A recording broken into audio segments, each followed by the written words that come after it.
Oh, howdy all, grab yourself a beer, it's time for some Path of Exile discussion. As you know, the passive tree was overhauled tremendously in 3.16, and this has caused a number of changes, in particular to the unique dual Unnatural Instinct. So the Divination card Love Through Ice, which is essentially Trade League only as it drops from Veritania, gives you for a set of 4 of them, gives you a 2 implicit Grangled Unnatural Instinct, and, oh, that's okay, 4% increased damage and can't be maimed, I will take that. This has 2 really good locations now. So there's the classic location, which is mostly unchanged and arguably slightly better than it used to be. Either if you're a Scion, you would take Life and Strength, Life Regeneration, and then this node. And then your Unnatural Instinct will give you the benefits of most of these. And additionally, you augment it with Might of the Meek in one or both of these 2 slots if you wish.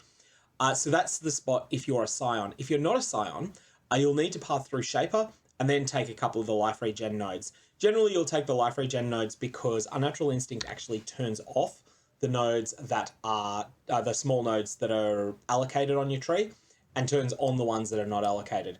The one, though, that I think is quite interesting at the moment is up here in the Witch area. So this one, I feel, got a number of nice little changes with this additional recoup tree. So here, you're getting 12% of damage taken recouped as life. So what that means is that if you take 1,000 damage from a hit, 120 of that damage is refunded to you as health that trickles in over the next 4 seconds. This is not a tremendous amount, but it is significant enough to be worth your while. You also pick up the excellent spell damage per power charge node, which depends on your character. Maybe it's useless to you, but for a lot of people it's good. And you get a number of things related to Heralds, including 20% mana reservation efficiency.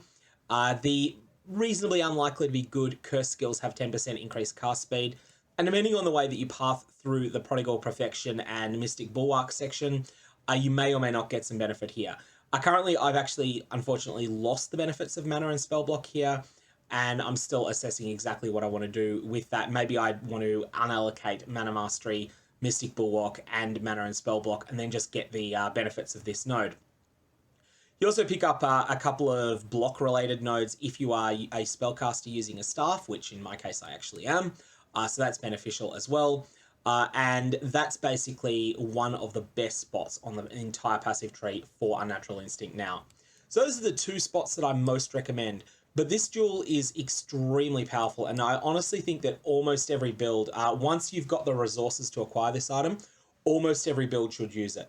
It is a tier 1 rarity unique, which means it is very, very, very rare. I've only ever had it drop for me once personally, and so it's mostly something you'll be able to get in Trade League only, either through trading for the Divination card or through trading directly for the item.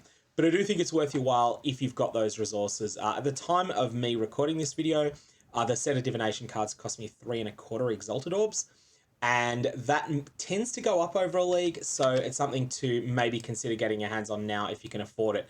But even if you can't afford it now, it's probably not going to explode in price. Normally, Unnatural Instinct is available under 10 Exalts all league. Anyway, that's all I got on this for the moment. May your Valorbs have interesting results, and I'll see you around.